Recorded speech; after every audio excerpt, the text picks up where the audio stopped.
Welcome to the Consulting Leaders Podcast, where we talk about the business of consulting. Whether you're looking to grow your practice or learn from the stories of leaders in consulting, you're in the right place. I'm your host, Guillaume Jouvencel, ex-PwC and co-founder of GHA Marketing. Join me as I interview the best consultants in their niche. Let's get on with the show.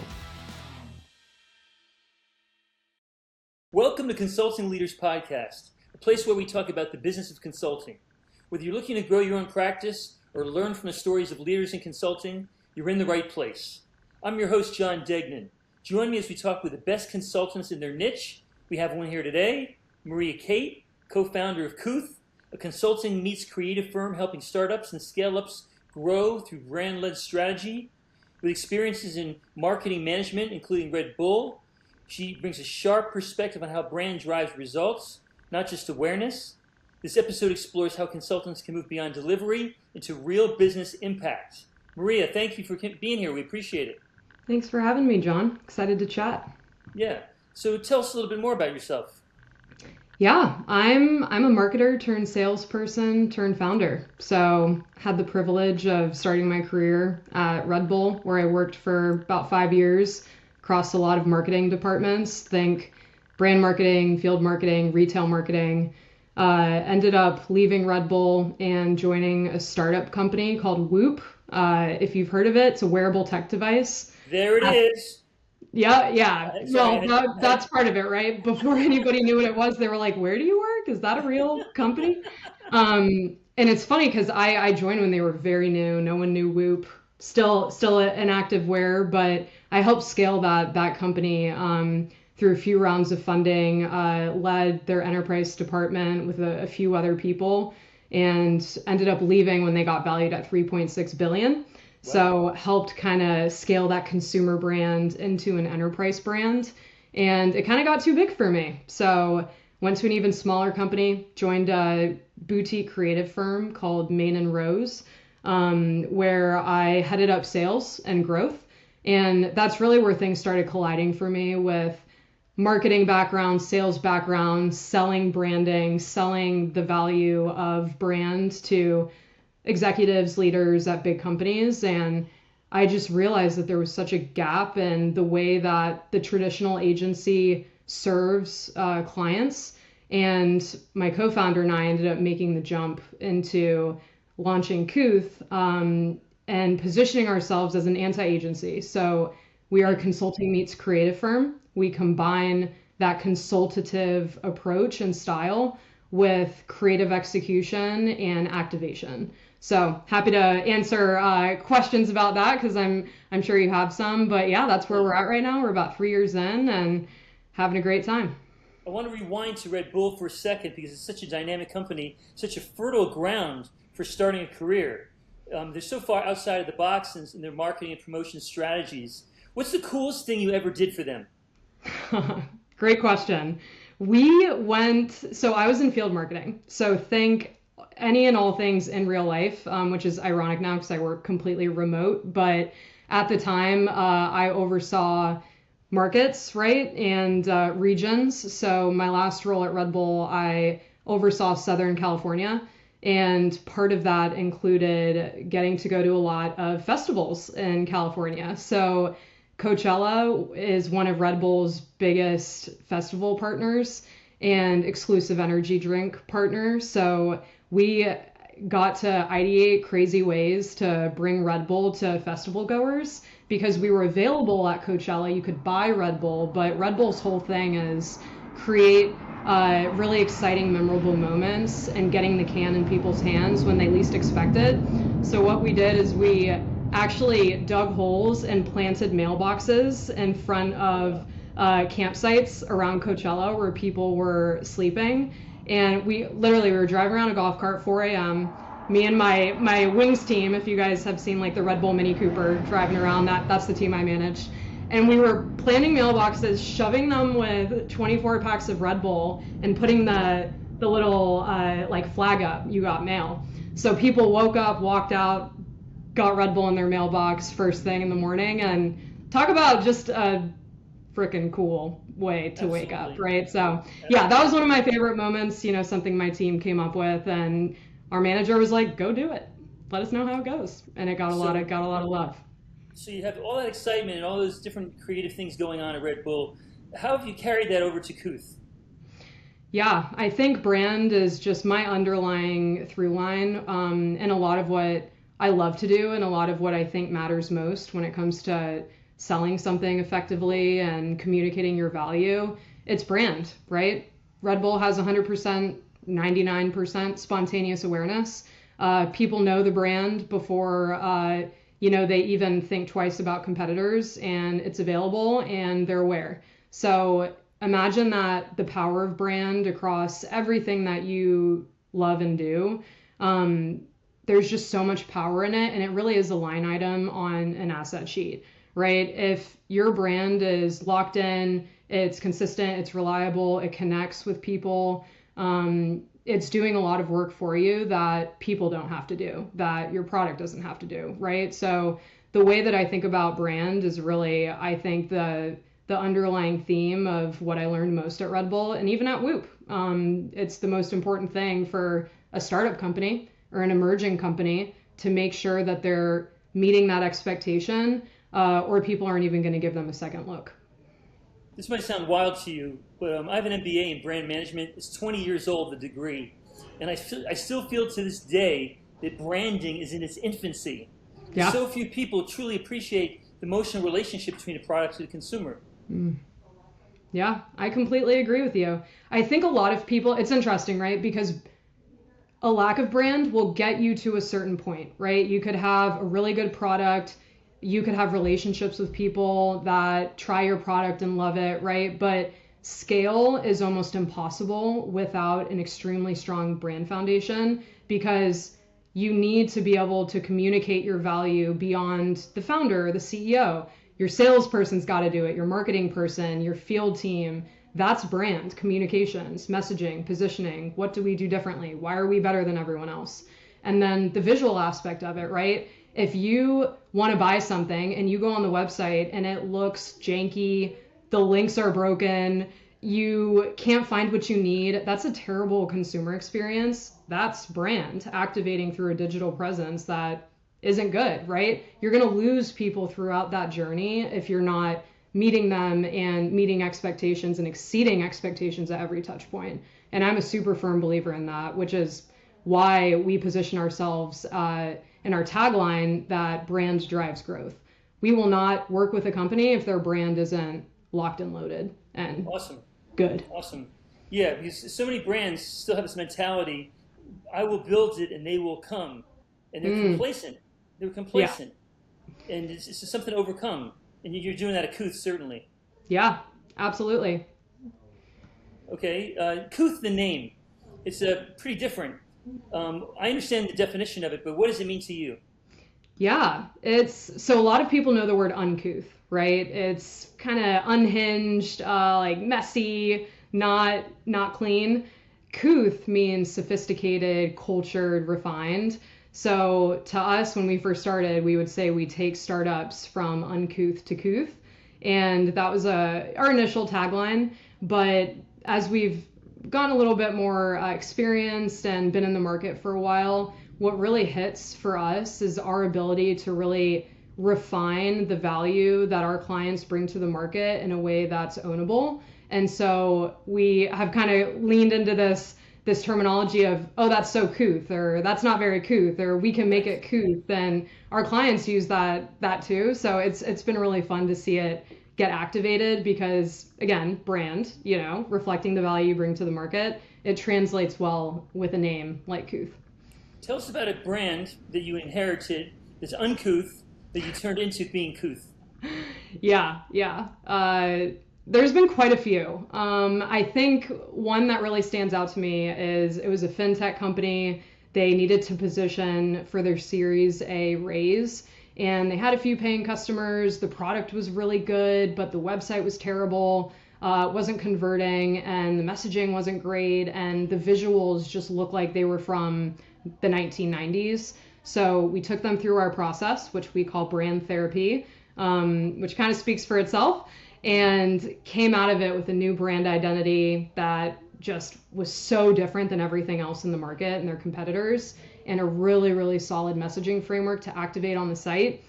They raised their Series A, $10 million, about 2 months after the website went live, and got so much value from prospects, investors, customers, and employees for how much the site stood out to them and was different to them and made them want to do business with the company, work for the company, invest in the company. So it was a really cool example. And a lot of our clients come to us before a raise or right after they get a raise because they need to mobilize that investment. But we know that it makes a difference, but it's really cool to be able to tie it to a monetary value like that. And everything else follows, right? More customers, more conversion, more resonance.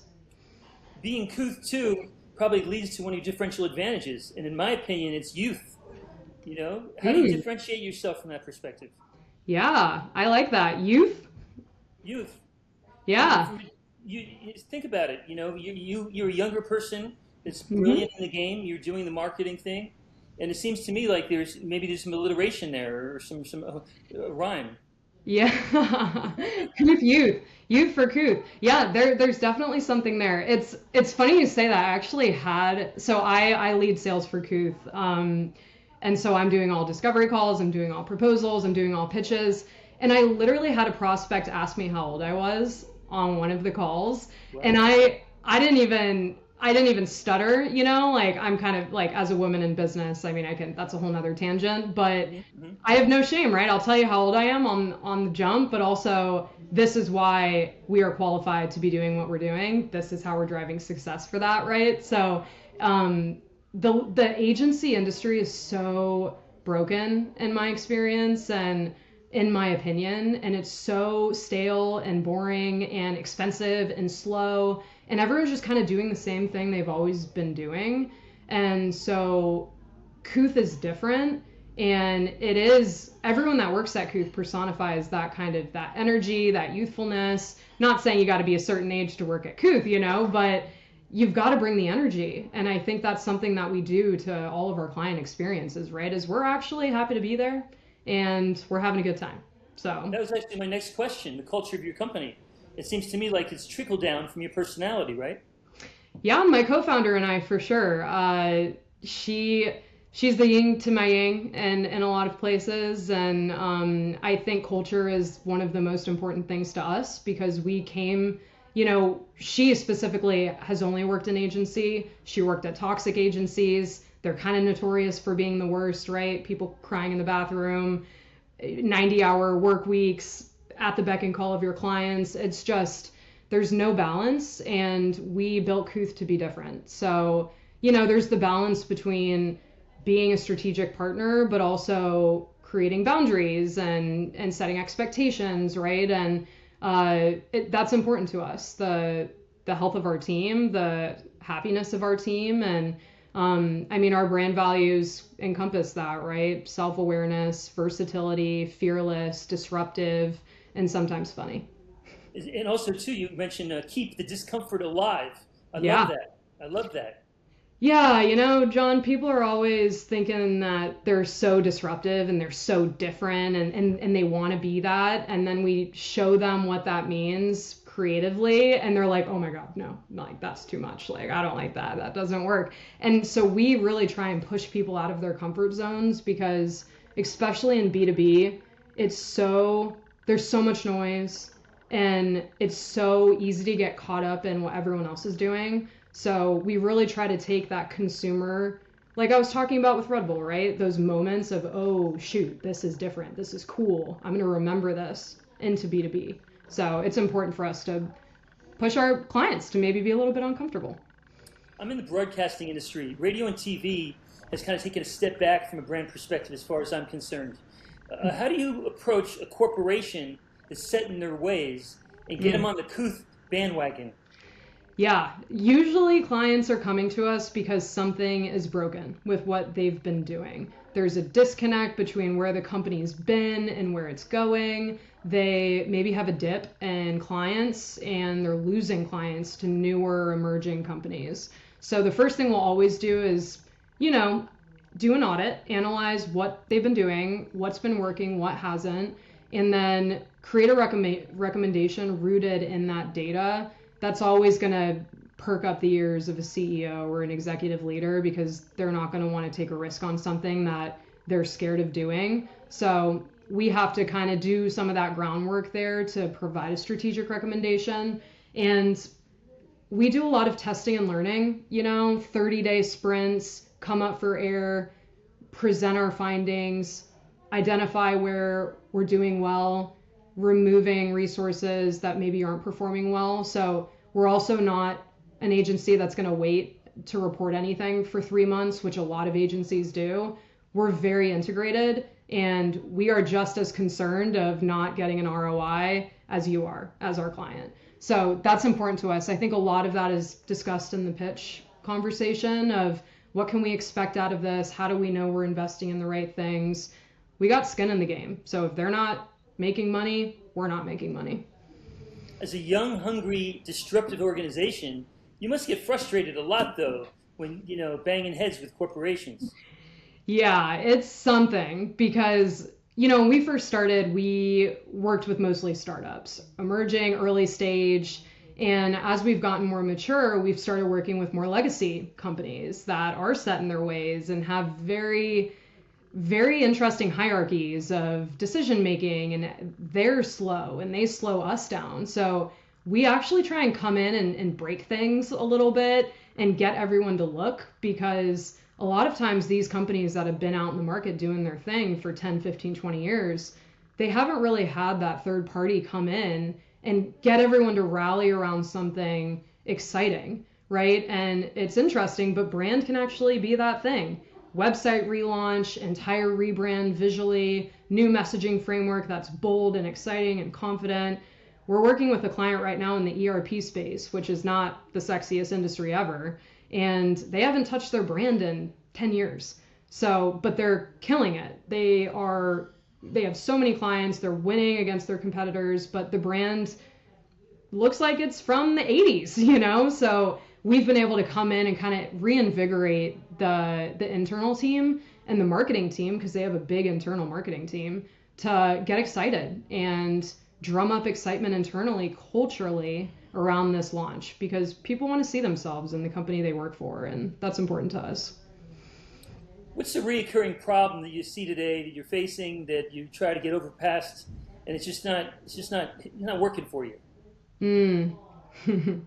I mean, it is typically people not wanting to invest in their brand. They'll say, it's gotten me this far, it's not slowing me down, or it's not, and in the early Cooth days, we're like, okay, we'll work with what we've got. We'll help you with your marketing efforts. We would kind of bypass that. Wait a second, we're actually not going to work with you if we don't get the brand house in order, because in our experience, it's like lighting money on fire. If you're investing in all these advertising efforts and paid efforts and going to conferences and all this stuff, and your website is terrible or your brand sucks, people aren't going to convert. And then they come back to us 6 months later, 2 years later, and they're like, oh my gosh, like we hired a really cheap partner or someone offshore, or we invested all this money and paid and nothing's converting, right? That's typically a brand problem. If your product is good and people aren't converting, it's a messaging problem. It's a visual problem. There's a value exchange gap. So it's a constant problem. I mean, selling brand is really hard. It's really hard. Because it's not just selling, it's educating. It's constantly educating, constantly educating. It's exactly it. And we've gotten way better at positioning ourselves as that brand-led firm. And we believe, again, that brand drives growth. So let's talk about what that means for your company. And it does get very consultative in the way that we sell and the way that we scope, because we don't have sticker scopes. Everyone doesn't get the same thing. It all depends on where the business is at, what they need, and where they're trying to go. How do clients typically find you? For the most part, referrals, word of mouth, recommendations. When we first started Cooth, I was hitting the pavement hard, doing outbound, finding companies that just raised, reaching out to them through LinkedIn, cold outbound, and that converted actually a few, our initial clients.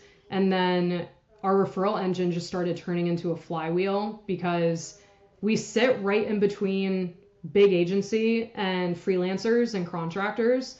So when we do good business for a startup company and we didn't screw them over, they recommend us to all their startup friends. And that helped us get in with some venture capital firms that refer us to their portfolio companies because they know we're good partners and we're not going to break the bank, right? So it has really turned into a big referral engine for us. And then conferences. So we go to a lot of startup conferences, venture capital conferences, and meet a lot of awesome founders through that. There's a lot of groundwork I do before conferences, right? Find the attendee list, find their companies, reach out to them on LinkedIn, schedule meetings before the conference so that I'm not kind of just walking the floor the entire time looking for people to talk to. I've got a bit of a focused agenda and people I know I want to get in the ear of. What about podcasting? What do you think about that as a marketing channel? Yeah, I've been doing a lot more podcasting interviews myself. I'm not against having a podcast for Cooth one day if Courtney and I feel like we want to do it, but I think it's great. I think it's really important for people to hear a unique point of view and also understand maybe the challenges that we go through as business leaders and that we're facing as a brand-led growth consultant, and I think a lot of our value proposition is communicated in answering questions like this. You've been on the sales side of high-performing environments. How do you approach closing consulting deals, especially when brands can feel so intangible? So my experience in sales is a very consultative mindset. I think I've read all of the sales books ever. I've got about 50 right behind me. And it's funny, I kind of merge all of my sales strategies into my style. And more than anything, it's connecting deeply with the person on the other end, always adding value, even if it doesn't serve me, right? Like, it's okay if you don't want to hire Cooth. I'm going to be a good partner to you and tell you if you're not a fit or recommend you to someone who can help you that's a better fit.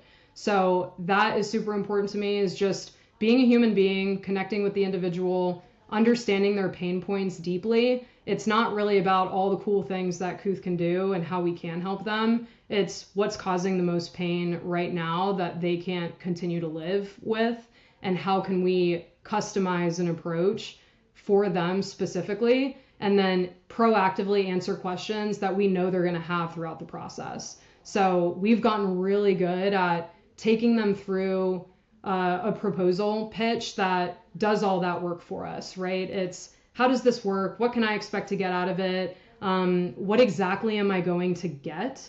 And all of that with, of course, like very clear timelines. A lot of people don't know what's going to happen next when they hire a firm or an agency or a consultant. So our ability to really pull back that sheet and say, this is what your 30-day timeline is going to look like. And people love that. It's also co-scoping, co-crafting. It's not, hey, this is what we're going to do for you. It's, hey, this is what we recommend. Let's talk about it. How does this feel? Is there anything maybe that doesn't feel right or something we might have missed? And we co-scope and craft together. And that's been huge for us because a lot of other agencies don't do that. They'll just be like, hey, this is what we think you should do.